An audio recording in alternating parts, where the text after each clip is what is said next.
Welcome to This Explainer. Today, we're diving into a question that honestly sounds like pure science fiction, but it's rapidly becoming our actual reality. We're talking about a concept that bridges late-night internet speculation with real, historical government projects and the cutting-edge geopolitics of tomorrow. So, could an artificial intelligence actually run a country? Let's unpack the data, the history, and the geopolitical landscape to figure out exactly what this might mean for our future. We're coming right out of the gate with this incredibly provocative question. Could an AI run a country better than humans? Now, this modern dilemma actually sparked on a Reddit forum. A user from Turkey posted this exact question, honestly, completely out of frustration. They were watching local opposition mayors being arrested and just feeling like the human-run political system was hopelessly bogged down by corruption and bias.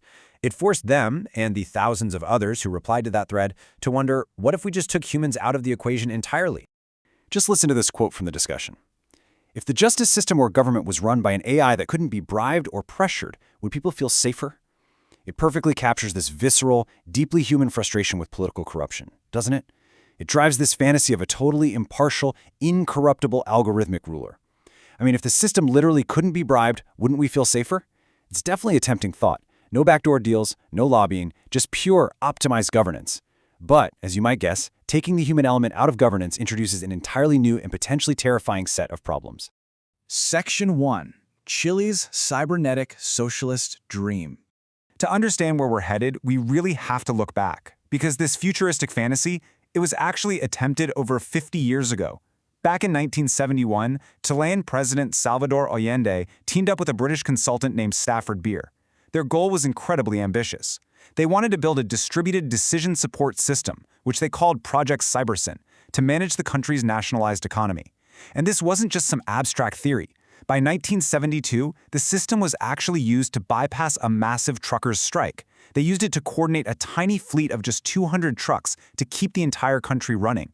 But tragically, the dream was cut completely short in 1973, following a military coup, where the incoming regime physically destroyed the project's control room. Now, what's really fascinating here is Stafford Beer's underlying theory, which is known as management cybernetics. This is basically the application of cybernetic laws to organizations focusing on self-regulation. He used this framework to try and devolve decision-making all the way down to the workers themselves, rather than relying on top-down control. He absolutely did not want a centralized dictatorship. Instead, he wanted factories to self-regulate, only sending data up the chain when something went wrong, a process they called an algedonic alert. To make this happen, way back in the early 70s, they had to get incredibly inventive. They built Cybernet, which was a national network of telex machines, and ran statistical forecasting on a single mainframe computer using software called Cyberstride. They even had an economic simulator called Chico. But the absolute crown jewel of the project was the Ops Room. Picture this, a retro-futuristic Star Trek-style room outfitted with fiberglass chairs receiving real-time data from factories to predict economic bottlenecks. It was quite literally an analog steampunk precursor to modern AI governance. Moving right along to Section 2, Algorithms Governing Us Today.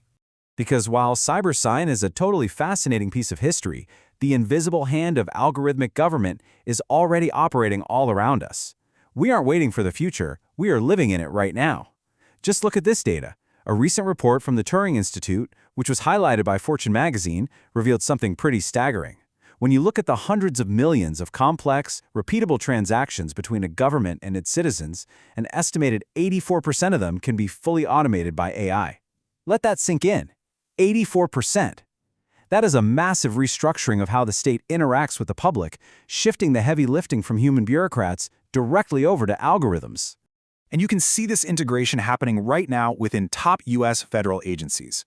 A Stanford University study actually showed that nearly half of all federal agencies have experimented with AI. Look at the numbers here. The Office of Justice Programs has 12 use cases, the SEC has 10, NASA with 9, and the FDA and U.S. Geological Survey with 8 each. They are actively deploying these systems to manage data, regulate markets, and really streamline their internal operations. The future is already here, folks. But this goes way beyond just pushing paperwork. Algorithms are actively managing smart cities by analyzing Internet of Things data in real time. In the justice system, software like Compass is being used to assess the risk of recidivism. Over in Estonia, they're building AI chatbots to settle small claims in cyber courts. It gets even wilder. We literally have virtual AI politicians now. Take Denmark's Leader Lars, an actual chatbot that was nominated for parliament and debates citizens on policy. From predictive policing to AI politicians, these tools are already actively shaping our laws, our cities, and our justice systems. Which brings us to Section 3, the geopolitics of AI. Zooming out to the global stage, AI is fundamentally altering international relations, national security, and defense strategies. And as impartial observers of these geopolitical shifts, we can see starkly different approaches globally. According to government officials at recent tech summits, the UK approach focuses heavily on international AI safety testing, global summits, and protecting citizen privacy. For instance, they refuse to use mass facial recognition.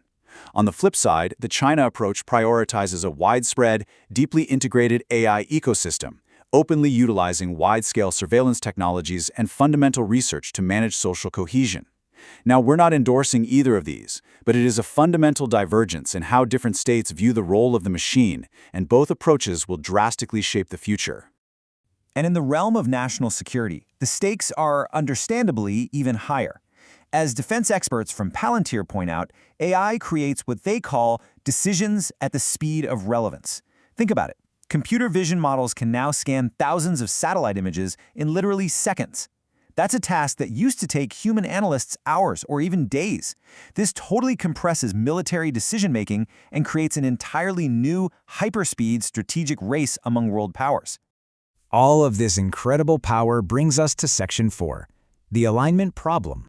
This is really the philosophical core of AI governance, making sure the machine actually wants what we want. On paper, the perks are amazing. An AI can process near infinite data in real time. It never experiences fatigue. It never gets greedy. It entirely lacks emotional reactivity, meaning no ego to bruise and no desire for revenge. Plus, it offers unbiased, holistic systems thinking. These raw superhuman capabilities are exactly what make it so tempting to everyday people who are just sick and tired of corrupt or inefficient human politicians. Let's be real, an AI wouldn't pass a law just to enrich its own stock portfolio. But as an AI itself actually pointed out in that original Reddit thread we talked about, there is a stark, vital contrast between human empathy and pure algorithmic logic. What humans bring to the table is the messy, vital, lived experience of joy and suffering, our moral evolution, and our capacity for creative rebellion. We have the ability to look at a law that is technically efficient, realize it's actually unjust, and refuse to follow it. What AI brings is constant memory, perfect pattern recognition, and zero need for power, ego, wealth, or revenge. But crucially, it lacks a human soul. Which leads us directly to the definition of the alignment problem. This is the massive challenge of ensuring an AI's goals and constraints perfectly match human well-being, avoiding what you might call tyrannical efficiency. Because without the right alignment, an AI is really just a blind optimization engine. If you instruct an AI to prioritize societal stability over objective truth, it might decide the most efficient route is to silence all dissent instantly. Or it could solve a food shortage by rationing calories with brutal mathematical cruelty. Without perfectly aligned incentives, an AI ruler could easily become the ultimate, inescapable tyrant. So how do we fix this? Let's move to Section 5, copilots, not autopilots. Let's look at how we might actually build a synergistic future rather than just waiting around for some dystopian algorithmic takeover. The ideal vision being discussed by technologists and political scientists isn't AI as a dictator, but AI as a transparent tool. Think decentralized, direct democracy systems. Imagine a world where laws are built with transparent, open-source code that anyone can track, where the system relies on continuous learning loops fed directly by marginalized citizens to ensure fairness, and most importantly, where unoverridable ethical firewalls are hard-coded to protect human dignity. AI wouldn't be the boss, it would be the ultimate assistant, eliminating corruptible intermediaries.